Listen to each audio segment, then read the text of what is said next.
রাসূলুল্লাহ সাল্লাল্লাহু আলাইহি সাল্লাম বলেন, সাহরিতে খেজুর খাওয়া এটা মুমিনের কতই না নেয়ামতে পরিপূর্ণ খাদ্য, তারা খেজুর খাবে। তাহলে ইলিশ মাছ, গরুর গোশত, মুরগি, ভাত যাই খাবে সাথে খেজুর রাখবেন। এই জন্য খেজুর ভাগ করে নেবেন, এটা ইফতারের, এটা সাহরি। সাহরিতে অবশ্যই আমরা খেজুর খাবো। সর্বশেষ কথা, কেন খাবো? আমার নবীজি এটাকে উত্তম বলেছে, তাই খাবো। বাস, আল্লাহ তাআলা তৌফিক দান করেন। সাহরি একটু বিলম্ব করে করা, ইফতারি একটু তাড়াতাড়ি করা। আজিলুল ইফতার ওয়া আখিরুস সাহুরা, তোমরা ইফতার প্রথম সময়ে করবা তাড়াতাড়ি, আর সাহরি একটু বিলম্ব করে করবা, যাতে শরীরের শক্তিটা সঞ্চয় হয়। এখানে একটা মাসালা মনে রাখা দরকার। আপনি সাহরি খাওয়ার পরে দেখছেন এখনো সাহরির সময় বাকি আছে 40 মিনিট 30 মিনিট, তখনও তাহাজ্জুদ করতে পারবেন। অনেকে মনে করে খায়া ফেললে আর তাহাজ্জুদ করা যাবে না। না, তাহাজ্জুদের সম্পর্ক খাবারের সাথে না, সময়ের সাথে। যতক্ষণ ফজরের শুরু সময় না হবে, আপনি খান বা না খান তাহাজ্জুদ করতে পারবেন। তাহলে সাহারির আগেও তাহাজ্জুদ করতে পারবেন, খাওয়ার পর যদি সময় থাকে তখনও কি করতে পারবেন? তাহাজ্জুদ করতে পারবেন। কমন এই প্রশ্নটা মুসল্লিরা ইমাম সাহেবদেরকে করে যে খাওয়ার পরে তাহাজ্জুদ করা যাবে কিনা। তাহলে তাহাজ্জুদের সম্পর্ক খাবারের সাথে না, সময়ের সাথে। আল্লাহ তাআলা আমাদেরকে মনে রাখার তৌফিক দান করুন। এই হলো 6 নম্বর করণীয়। 7 নম্বর করণীয়, সাহরি খাওয়ার পর রোজা রাখা শুরু করলাম আমরা, রোজা রাখবো। সহিহ বুখারীর বর্ণনা 1901 নম্বর হাদিস। এই হাদিসের মধ্যে আছে, ক্বালা রাসূলুল্লাহ সাল্লাল্লাহু আলাইহি ওয়াসাল্লাম, মান সামা রমাদান ঈমানান ওয়া ইহতিসাবান গুফিরা লাহু মা তাকদ্দামা মিন যামবি। রাসূলুল্লাহ সাল্লাল্লাহু আলাইহি সাল্লাম বলেন, যে ব্যক্তি ঈমানের সাথে এবং বিশ্বাসের সাথে সওয়াবের আশায় দিনের বেলা রোজা রাখে, তার আগের সব গুনাহগুলো মাফ করে দেন। তিরমিজির 614 নম্বর হাদিস। ক্বালা রাসূলুল্লাহ সাল্লাল্লাহু আলাইহি ওয়াসাল্লাম, আস-সাওমু জান্নাতুন হাসিনা। রাসূলুল্লাহ সাল্লাল্লাহু আলাইহি সাল্লাম বলেন, রোজা হলো জাহান্নাম থেকে বাঁচার মজবুত ঢাল, মজবুত প্রতিবন্ধক হলো রোজা। আল্লাহ আমাদের সকলকে সম্পূর্ণ মাস, পুরা মাসে একদম প্রতিটা রোজা যেন গুরুত্ব সহকারে রাখতে পারি।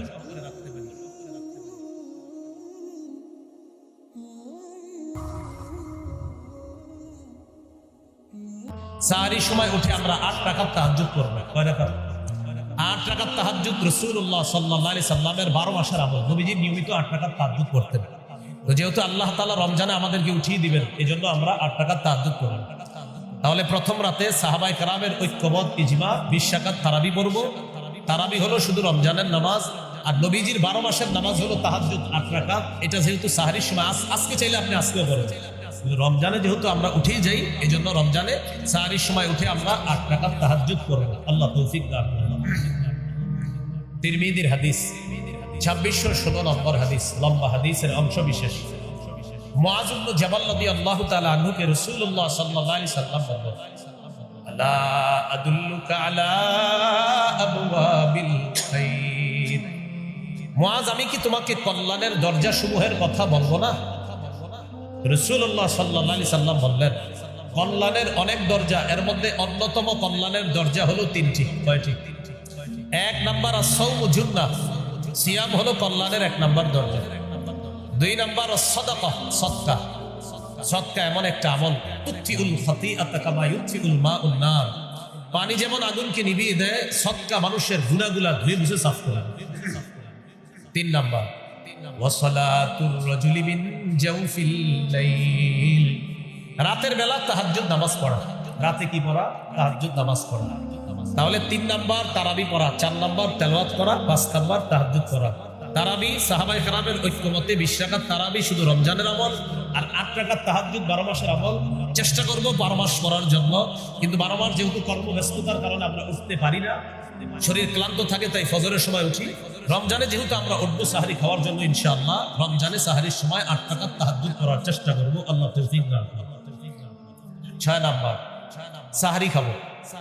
অনেকে পালোয়ানগিরি দেখায়, না আমি না খায় রোজা রাখবো। আপনি কে বলছেন না খায় রোজা রাখবো?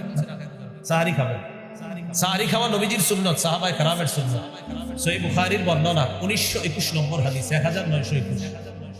এই হাদিসের মধ্যে আছে, عن زيد بن ثابت رضي الله تعالى عنه قال تسحرنا مع رسول الله صلى الله عليه وسلم। যায়েদ ইবনে সাবিত রাদিয়াল্লাহু তাআলা আনহু বলেন, আমরা রাসূলুল্লাহ সাল্লাল্লাহু আলাইহি সাল্লামের সাথে সাহরি খেয়েছি, অতএব আমরাও সাহরি খাবো ইনশাআল্লাহ। সহিহ বুখারীর 1923 নম্বর হাদিস, 1923। قال رسول الله صلى الله عليه وسلم تسحروا فإن في السحور بركة তোমরা সাহরি খাও, সাহরির মধ্যে বরকত আছে। সাহরিতে কি আছে? বরকত। সহিহ ইবনে ইবনের হাদিস, রাসূলুল্লাহ সাল্লাল্লাহু আলাইহি সাল্লাম বলেছেন, হালুমু ইলাল গাদাইল মুবারাক, এই তোমরা কোথায় আসো, আসো বরকতপূর্ণ খাদ্যে অংশগ্রহণ করার জন্য আসো। সাহরির সময় এভাবে নবীজি ডেকেছেন, সহিহ ইবনে ইবনের বর্ণনা, হালুমু, এই আসো আসো ইলাল গাদাইল মুবারাক, বরকতপূর্ণ খাদ্যে অংশগ্রহণ করার জন্য আসো, তোমরাও আসো। তাহলে সাহরি এটা বরকতপূর্ণ খাদ্য, এটা অংশগ্রহণ করবো, এটা খাবো আমরা ইনশাআল্লাহ। ইন্নাল্লাহা ওয়া মালাইকাতাহু ইউসাল্লুনা আলাল মুতাসাহহিরিন। সাহরির সময় যারা জাগ্রত হয়, তাহাজ্জুদ পড়ে, সাহরি খায়, তাদের উপর আল্লাহ রহমত নাজিল করেন। ফেরেশতারা আল্লাহকে বলে, আল্লাহ এই লোক সাহরির সময় উঠেছে, জাগ্রত হয়েছে, তাহাজ্জুদ পড়ছে, সাহরি খাইতেছে, আপনি তাকে মাফ করেন, আপনি তাকে মাফ করেন, আপনি তাকে মাফ করেন। আমরা সাহরি খাবো ইনশাআল্লাহ। সাহরিতে খেজুর খাবো, প্রতিদিন খেজুর খাওয়া। এমনি তো মুসলমানের খেজুর প্রতিদিন খাওয়া, আজকে আপনি খাবেন, কালকেও খাবেন সকালবেলা। আর সাতটা আজওয়া যদি খেতে পারেন সকালে, বিষও আপনার কোনো ক্ষতি করতে পারবেন না। আবার খায়া ট্রাই করেন, এটা গুরুত্ব দিয়ে রাসূল সাল্লাল্লাহু আলাইহি সাল্লাম বুঝালেন। আজওয়া খাওয়া, আজওয়া বা খেজুর, মধু, কালিজিরা, এগুলো মুসলমানের ঐতিহ্যগত খাদ্য, এগুলো ঘরে থাকা উচিত। বাচ্চাকে সামান্য সামান্য খেজুর খাওয়া না, এরা খাওয়ায় আচার, তেঁতুল, পরে মেধা হয় খারাপ। ভালো জিনিস খাওয়াতে হবে। ঈসা নবীর আম্মা মারিয়ামের পেটে যখন তিনি আসলেন, আল্লাহ তাআলা মারিয়াম আলাইহিস সালাতু ওয়াস সালামকে একটা গাছের নিচে বসাইলেন আর বলে দিলেন, ফাকুলি ওয়াশরাবি, তুমি খাও, পান করো। খাবে কি? খেজুর। পান করবে কি? ঝর্ণার পানি, সামনে পানি আছে, পানি পান করবে। তো খেজুর কোত্থেকে আসবে? মুফাসসিরিনে কেরাম লেখেন যে মারিয়াম খেজুর গাছে ধরলেই, ওটা নাড়া দিলেই আল্লাহ খেজুর পারে ব্যবস্থা করবেন। কারণ আমি যে বিষয়টা বুঝাইতে চাই, এত খাদ্য থাকতে মারিয়ামের জন্য আল্লাহ খেজুর কেন নির্বাচন করেন? এত খাদ্য, এজন্য গর্ভবতী নারীদেরকে খেজুর খাইতে দিবেন। এরা খালি তেঁতুল খাইতেছে, আর আপনারও তেঁতুল খাওয়ার পরে ওই সন্তান মেধা কমায়। তেঁতুলে তো এমনি মেধা কমায় না, তেঁতুল চাইলেও দিবেন না, খেজুর খাইতে বল। তেঁতুল চাইলে বলবেন খেজুর খাও। কথা কি বুঝে আসছে? খেজুর খেতে হবে। সাহারিতে খেজুর খাওয়া মুমিনের সবচাইতে শ্রেষ্ঠ খাদ্য। قال رسول الله صلى الله عليه وسلم نعم سحور المؤمن التام। রাসূলুল্লাহ সাল্লাল্লাহু আলাইহি সাল্লাম বলেন, সাহারিতে খেজুর খাওয়া এটা মুমিনের কতই না নেয়ামতে পরিপূর্ণ খাদ্য, তারা খেজুর খাবে। তাহলে ইলিশ মাছ, গরুর গোশত, মুরগি, ভাত যাই খাবে, সাথে খেজুর রাখবেন। এই জন্য খেজুর ভাগ করে নেবেন, এটা ইফতারের, এটা সাহারি। সাহারিতে অবশ্যই আমরা খেজুর খাবো। সর্বশেষ কথা, কেন খাবো? আমার নবীজি এটাকে উত্তম বলেছে, তাই খাবো। আল্লাহ তাআলা তৌফিক দান করেন। সাহারি একটু বিলম্ব করে করা, ইফতারি একটু তাড়াতাড়ি করা। আজিলুল ইফতার ওয়া আখিরুস সাহুরা, তোমরা ইফতার প্রথম সময় করবা তাড়াতাড়ি, আর সাহারি একটু বিলম্ব করে করবা, যাতে শরীরের শক্তিটা সঞ্চয় হয়।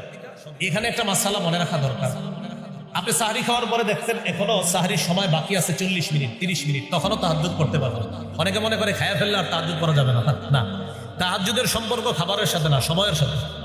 যতক্ষণ ফজরের শুরু সময় না হবে, আপনি খান বা না খান তাহাজ্জুদ পড়তে পারবেন। তাহলে সাহারির আগেও তাহাজ্জুদ পড়তে পারবেন, খাওয়ার পর যদি সময় থাকে তখনও কি করতে পারবেন? তাহাজ্জুদ পড়তে পারবেন। কমন এই প্রশ্নটা মুসল্লিরা ইমাম সাহেবদেরকে করে যে খাওয়ার পরে তাহাজ্জুদ পড়া যাবে কিনা। তাহলে তাহাজ্জুদের সম্পর্ক খাবারের সাথে না, সময়ের সাথে। আল্লাহ তাআলা আমাদেরকে মনে রাখার তৌফিক দান করেন। এই হলো 6 নম্বর করণীয়। 7 নম্বর করণীয়, সাহারি খাওয়ার পর রোজা রাখা শুরু করলাম আমরা, রোজা রাখবো। সহিহ বুখারীর বর্ণনা 901 নম্বর হাদিস। এই হাদিসের মধ্যে আছে, قال رسول الله صلى الله عليه وسلم من صام رمضان ايمانا واحتسابا غفر له ما تقدم من ذنبه। রাসূলুল্লাহ সাল্লাল্লাহু আলাইহি সাল্লাম বলেন, যে ব্যক্তি ঈমানের সাথে এবং বিশ্বাসের সাথে সওয়াবের আশায় দিনের বেলা রোজা রাখে, তার আগের সব গুনাহগুলো মাফ করে দেন। তিরমিজির 614 নম্বর হাদিস। قال رسول الله صلى الله عليه وسلم الصوم جنة حصينة। রাসূলুল্লাহ সাল্লাল্লাহু আলাইহি সাল্লাম বলেন, রোজা হলো জাহান্নাম থেকে বাঁচার মজবুত ঢাল, মজবুত প্রতিবন্ধক হলো রোজা। আল্লাহ আমাদের সকলকে সম্পূর্ণ মাস, পুরা মাসে একদম প্রতিটা রোজা যেন গুরুত্ব সহকারে রাখতে পারি, আল্লাহ তৌফিক দান করুন। এই হলো 7 নম্বর করণীয়, রোজা রাখবেন। 8 নম্বর করণীয়, দান করা। এমনি তো দান করবেন, রমজানে দানের মাত্রা বাড়ায় দিবেন। সূরা মুনাফিকুনের 10 নম্বর আয়াত, 28 নম্বর পারা, 14 নম্বর পৃষ্ঠা। আল্লাহ তাআলা বলেন, وأنفقوا مما رزقناكم من قبل أن يأتي أحدكم الموت তোমাদের কারো কাছে মৃত্যু আসার আগে তোমরা আমার দেয়া রিজিক থেকে খরচ করো, দান করো। সহিহ বুখারীর বর্ণনা 6 নম্বর হাদিস। কানা রাসূলুল্লাহ সাল্লাল্লাহু আলাইহি ওয়াসাল্লাম আজওয়াদান নাস। রাসূলুল্লাহ সাল্লাল্লাহু আলাইহি সাল্লাম মানুষের মধ্যে সর্বশ্রেষ্ঠ দানশীল ব্যক্তি ছিলেন মুহাম্মদ সাল্লাল্লাহু আলাইহি ওয়াসাল্লাম। ওয়া কানা আজওয়াদা মা ইয়াকুনু ফি রমাদান হিনা ইয়ালকাহু জিবরিল। রমজান মাসে রাসূলুল্লাহ সাল্লাল্লাহু আলাইহি সাল্লামের দান করার মাত্রাটা আরো বেড়ে যাইত। তিনি প্রচুর পরিমাণে দান করতেন রমজান মাসে। তাহলে রমজানে আমরা বেশি থেকে বেশি দান করার চেষ্টা করব ইনশাআল্লাহ। 9 নম্বর করণীয়, রমজান মাসে বেশি বেশি নফল ইবাদত করো। আবু দাউদের হাদিস, এই হাদিসের মধ্যে আসছে 864 নম্বর হাদিস আবু দাউদের। এই হাদিসের মধ্যে আসছে قال رسول الله صلى الله عليه وسلم إن أول ما يحاسب الناس به يوم القيامة من أعمالهم الصلاة। রাসূলুল্লাহ সাল্লাল্লাহু আলাইহি সাল্লাম বলেন, কিয়ামতের ময়দানে মানুষের আমলের মধ্যে সর্বপ্রথম হিসাব হবে নামাজের। এক্ষেত্রে অনেকের একটা প্রশ্ন থাকে, এক হাদিসের মধ্যে আসছে কিয়ামতের ময়দানে সর্বপ্রথম হিসাব হবে রক্তের, আবার এই হাদিসের মধ্যে আসছে সর্বপ্রথম হিসাব হবে নামাজের। এটা আমার সাথে সাধারণ যারা আপনারা বললে বলে থাকবে, বলেন আল্লাহর হকের ক্ষেত্রে সর্বপ্রথম নামাজে হিসাব হবে, বান্দার হকের ক্ষেত্রে সর্বপ্রথম রক্তের হিসাব হবে। তাহলে আল্লাহর হকের হিসাব হবে নামাজের, আর বান্দার হকের ক্ষেত্রে হিসাব হবে রক্তের। ওই যে হত্যা করছে অন্যায়ভাবে মানুষ, এটার হিসাব। তো যখন হিসাব হবে ফাইন কানাত তাম্মা কুতিবাত তাম্মা, ফরজ ইবাদতগুলো যদি পরিপূর্ণ হয় তার আমল নামায় যে সওয়াবটা, এই সওয়াবটাও পরিপূর্ণ দেওয়া হবে। ফরজ ইবাদত পরিপূর্ণ, সওয়াব পরিপূর্ণ। ওয়া ইন কানা ইনতাকাসা মিনহা শাইআ, আর যদি ফরজের মধ্যে ত্রুটি থাকে, ঘাটতি থাকে, আল্লাহ তাআলা ফেরেশতাদেরকে বলবেন আমার বান্দার নফল ইবাদত আছে কিনা দেখো। তো নফল ইবাদত যেগুলো থাকবে আল্লাহ বলবেন আতিম্মু ফরিদাতাহু মিন তাতাব্বুহি, বান্দার নফল আমলের মাধ্যমে ফরজের ঘাটতি পূরণ করো। একটু আপনারা শুনেন, আপনাদের অনেকের মধ্যে প্রশ্ন ইমাম সাহেবদেরকে করেন, হুজুর সুন্নত না পড়লে কি গুনাহ হবে? এটা নতুন, এই প্রশ্নগুলো একদল মানুষ আপনাদেরকে শিখিয়ে দেয় আমল থেকে দূরে রাখার জন্য। কি বলে সুন্নত না পড়লে কি হবে? গুনাহ হবে। আমাকে যদি জিজ্ঞাসা করেন ইনশাআল্লাহ 30 সেকেন্ডের বেশি তো আপনি কথা বলতে পারবেন না, এটা বেশি। কারণ আমি আপনাকে বলবো, আপনি আগে বলেন জান্নাত আপনার জন্য ওয়াজিব হোক, এটা আপনি চান কি চান না? বলেন সবাই। হাদিসে আসছে, নবী বলছেন 12 রাকাত সুন্নত যে নিয়মিত করবে তার জন্য জান্নাত ওয়াজিব হবে। এখন আপনি বলেন জান্নাত কি ওয়াজিব, চান কি চান না? যে ব্যক্তি প্রশ্ন করবে হুজুর সুন্নত না করলে কি সমস্যা হবে, তারে পাল্টা এটা বলবে। নবীজি বলছেন 12 রাকাত সুন্নত করলে জান্নাত ওয়াজিব, আপনি বলেন জান্নাত ওয়াজিব চান, এটা কি আপনি চান আপনার জন্য জান্নাত ওয়াজিব হোক? তাহলে ভয়ে পড়ে যাবে, কি বলি, তখন বলবে হ্যাঁ আমিও চাই। তখন আপনি বলবেন তাহলে সুন্নত করেন, যান প্রশ্ন করবেন সুন্নত করেন। আপনারে বলবে সুন্নত না পড়লে কি গুনাহ হবে, আপনি বলবেন সুন্নত পড়লে জান্নাত ওয়াজিব হবে। আপনি কি চান জান্নাত ওয়াজিব হোক? তখন সে টেনশনে পড়ে যাবে, হ্যাঁ কমু না না কমু, না কইলে তো নাউজুবিল্লাহ কোনো মুসলমান না করতে পারে না। তখন সে বলবে হ্যাঁ আমিও চাই, আমার জন্য জান্নাত ওয়াজিব হবে। তখন বলবেন যান সুন্নত করেন, সুন্নত পড়লে জান্নাত ওয়াজিব হবে। এই জন্য এই জাতীয় প্রশ্ন করলে আপনি পাল্টাই না বলে ফেলবেন। আল্লাহ আমাদেরকে মনে রাখার তৌফিক দান করেন। তাহলে বলছিলাম নফলের মাধ্যমে ফরজের ঘাটতি পূরণ হবে, এটা 9 নম্বর করণীয়, প্রচুর নফল ইবাদত করতে। 10 নম্বর করণীয়, নেক কাজ যত বেশি করা যায়। সূরা তাগাবুনের 9 নম্বর আয়াতে আল্লাহ তাআলা বলেন ওয়া মাইয়ুমিন বিল্লাহি ওয়া ইয়ামাল সালিহান, যে ব্যক্তি আল্লাহকে বিশ্বাস করে আর নেক কাজ করে, ইউকাফির আনহু সাইয়্যাতিহি, আল্লাহ তার আগের সব গুনাহ মাফ করে দেন। ওয়া ইউদখিলহু জান্নাত, আল্লাহ তাকে এমন বাগানসমূহে প্রবেশ করাবেন তাজরি মিন তাহতিহাল আনহার, যে বাগানের তলদেশ দিয়ে নহরসমূহ প্রবাহিত হবে। নেক কাজ একটু আমার সাথে ওলামা হযরতরা আপনারা বলেন যে কোনো বস্তুর 3টি অংশ থাকা চাই। দেহ, আত্মা, ফলাফল। দেহ, আত্মা, ফল। দেহ, ফলাফল। এবার বলেন আমল হলো দেহ, ইখলাস হলো আত্মা, ফলাফল ওজনের পাল্লায় ভারী হওয়া। আমল হলো দেহ, আমল নামক দেহের আত্মা হলো বিশুদ্ধ নিয়ত বা ইখলাস। এইজন্য ইমাম বুখারী তার কিতাবের শুরু হাদিস আনছেন ইন্নামাল আমালু বিন্নিয়াত। এখানে তিনি দেহ আর আত্মার কথা বলছেন শুরু হাদিসের মধ্যে। আমলের প্রতিদান বিশুদ্ধ নিয়তের সাথে। প্রথম হাদিসের মধ্যে আমল নামক দেহের কথা আনছেন ইমাম বুখারী, আবার আত্মার কথা আনছেন। সর্বশেষ হাদিস ৭৫৬৩ নম্বর হাদিস ফাথুল বারী অনুযায়ী সিরিয়ালটা। এই হাদিসে আনছে ইমাম বুখারী সাকিলাতানে ফিল মিজান।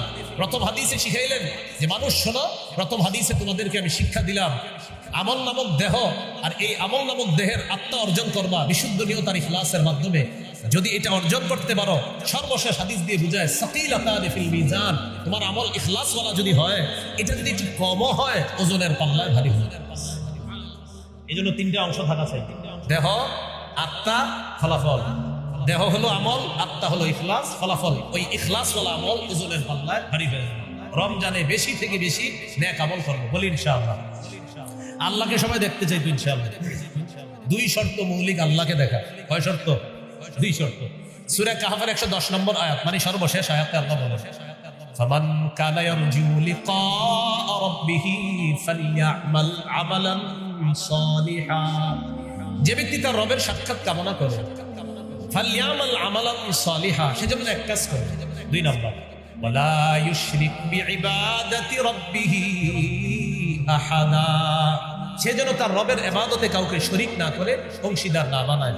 আল্লাহ আমাদেরকে এই রমজানে বেশি থেকে বেশি নেক আমল করার তৌফিক দান করুন। 11 নম্বর, দোয়া করা। আল্লাহ তাআলা বলেন ওয়াকালা রাব্বুকুম উদউনি আস্তাজিব লাকুম, তোমাদের রব বলেন তোমরা আমাকে ডাকো, আমি তোমাদের ডাকে সাড়া দিই। আল্লাহর কাছে বেশি বেশি দোয়া করা। আমরা দুটি দোয়া বেশি বেশি করব, বলি আল্লাহুম্মা ইন্নী আসআলুকাল জান্নাহ ওয়া আউযু বিকা মিনান নার। হে আল্লাহ, আপনার কাছে জান্নাত চাই, জাহান্নাম থেকে বাঁচা চাই। এই দুটি দোয়া আমরা বেশি বেশি করবো ইনশাআল্লাহ, আল্লাহ তৌফিক দান করেন। 12 নম্বর, জিকির করা। রাসূলুল্লাহ সাল্লাল্লাহু আলাইহি সাল্লাম বলেন আহাব্বুল কালামি ইলাল্লাহি আরবা, আল্লাহর কাছে চারটি কথা সবচেয়ে পছন্দের। সুবহানাল্লাহ, আলহামদুলিল্লাহ, লা ইলাহা ইল্লাল্লাহ, আল্লাহু আকবার। বেশি বেশি কি করা? জিকির করা। রমজান মাসে বেশি বেশি জিকির করবে। রমজানে শয়তান যেহেতু বন্দী থাকবে, শয়তানের দায়িত্বগুলো এখনই অনেককে বুঝাই দিতেছে শয়তান যে আমি কিন্তু থাকবো না, তো তোমাদেরকে দায়িত্ব দিয়ে যাচ্ছি, তোমরা রমজানের কাজ কারবার চালাও। এর মধ্যে কিছু কাজ হবে এমন, যেমন রমজানে আপনি মসজিদে বসে কোরআন তেলাওয়াত করতেছেন, একজন পিছন দিয়ে এসে বলবে আসসালামু আলাইকুম, আপনার কি দরকার আছে ওনার এখন সালাম না দেওয়া? তেলাওয়াত করতেছে, তো সালাম দিয়ে বসে গেছে, ভাই কিছু বলবেন? তো একটু কথা ছিল, আমি তো তেলাওয়াত করতেছি, 3 পারা বলবো, 1 পারা মাত্র হয়েছে, তো একটু কথা বলে চলে যাই। ঠিক আছে, 1 পারা বলে রাখলেন, বাকি আছে কয় পারা? এখন উনি বলতেছে যে ভাই একটু কথা আছে, তখন আপনি বুদ্ধি করে বলবেন সুবহানাল্লাহ বলেন। কি বলেন? 100 বার সুবহানাল্লাহ বলেন। তো এটা পড়াবেন, পড়ানোর পর যদি বলে কথা আছে, এবার বলবেন হ্যাঁ বলেন কি কথা। তো আপনারা বলবে ভাই সাহরি খাইছেন? হ্যাঁ খাইছে, আলহামদুলিল্লাহ। রোজা রাখছেন? আলহামদুলিল্লাহ রেখেছেন। গত রাতে তো প্রথম তারাবি গেছে, তারাবি পড়েছেন আপনি? আলহামদুলিল্লাহ পড়েছেন। ভাই 20 পড়ছেন না 8%? আপনি জিজ্ঞাসা কি বলবে? 20 পড়ছেন না? আপনি বলবেন আলহামদুলিল্লাহ 100 বার বলেন, পরে জবাবটা দিতেছে বলেন। তো ওনারা আলহামদুলিল্লাহ 100 বার বলাবেন, এর মাঝে আপনি আবার তেলাওয়াত করবেন। বলবেন ভাই 100 বার পড়ে গেছি, আপনি বলেন তারাবি পড়ছেন 20 না 8? এবার বলবেন লা ইলাহা ইল্লাল্লাহ 100 বার বলেন, পরে বলতেছে। তা আবার আপনি কিছু তেলাওয়াত করে নিবেন, এরপরে বলবে ভাই তাড়াতাড়ি 20 না 8? বলবেন আল্লাহু আকবার 100 বার বলেন। পড়ার পর আবার বলবে 20 না 8? এবার বলবেন একটু কোরআনটা খুলে বলবেন, আপনি একটু তেলাওয়াত করেন, আমিও করি। আপনার ইতিমধ্যে 3 পারা শেষ, শেষে বলবে ভাই 20 না 8? এবার বলবেন 20 ও 8। কি বলবেন? বলবে 20 8 মানে বলবেন হ্যাঁ তারাবি 20 রাকাত করেছি সাহাবায়ে কেরামের ঐক্যমতে, আর 8 রাকাত তাহাজ্জুদ করেছি সাহরির সময়। নবী 12 মাস পড়তেন, আমি 12 মাস পারি নাই, বাকি রমজানে সাহরির সময় উঠছি, তো এই জন্য 8 রাকাতও পড়ছি, 20ও পড়ছি 8ও পড়ছি। এটা বলার মনে হলো, তো এতক্ষণ বসা রাখলেন তো। আপনি বলবেন ওই যে ইবাদত গুলা করাইছি, পড়েন নাই কোনটা? বলবেন পড়ি নাই যেটা, সেটা হলো ঝগড়া, এটা আমি পড়ি নাই, যান চলে যান, আসসালামু আলাইকুম। তাহলে আপনাকে বলবে 20 না 8? আপনি বলবেন সুবহানাল্লাহ বলেন, জবাব দিচ্ছি। সর্বশেষ বলে দিবেন 20ও পড়ছি 8ও পড়ছি। আরে ভাই 20 8 মানে? বলবেন 20 সাহাবায়ে কেরামের ঐক্যমতে বললাম। আর 8 নবী 12 মাস তাহাজ্জুদ সালাত করতেন 8 রাকাত, আমি 12 মাস চেষ্টা করি, পারি না, কিন্তু সাহরির সময় উঠি, তো এই জন্য 8 রাকাত তাহাজ্জুদ করছি। টেনশনে পড়ে যাবে কোনটা যাবে, 8ও পড়ছেন 20ও পড়ছেন, 8 ছিল নিয়ত করে 2 ঘন্টা আপনারা জ্বালাবেন, কিন্তু আর পারেন। আমি কিন্তু বলি নাই কে জ্বালাবে। এখন যদি কেউ কারো গায়ে নেন যে হুজুর আপনি কাকে বললেন, যদি মনে করেন আপনারই অভ্যাস আছে তো ওয়াজটা আপনাকেই করছে। এখানে যদি কেউ থাকেন, সত্যি বলছি, এখানে এরকম কেউ থাকলে আপনাকেই ওয়াজটা করছে। আর যদি বলেন না এই অভ্যাস আমার মধ্যে নেই, তো আপনাকে ধরে ওয়াজ করা আমি আপনাকে করি বলি। বেদাতের ওয়াজ করলে অনেকে বলে হুজুর কাকে বললেন, আমি তো বেদাতীদের। বেদাত কে? বলি যে করে বেদাত। আরে যেটাকে, যেটাই তো সে, যে কে যে বেদাত করে সে। আপনি করেন কিনা সেটা বলেন। যদি বলে না কি বলেন, তো আপনারে বলি নেই, আপনি সেজদা দেন খবরে না, বাৎসরিক একটু আর কি হালকা মাথা যোগায়, তো ওয়াজ আপনারই করছে। এই জন্য অপরাধ আমাদের দেশের একটা নিয়ম, আপনি ওয়াজ করবেন, অপরাধ প্রত্যেকে নিজের গায়ে নেয়, তো যারা নেয় বলবেন তো মাশাআল্লাহ ওয়াজটা আপনারই করছে হুজুর আজকে, আল্লাহ ছেড়ে দেন, এই অপরাধ ছেড়ে দেন। আল্লাহ আমাদেরকে বুঝার তৌফিক দান করেন।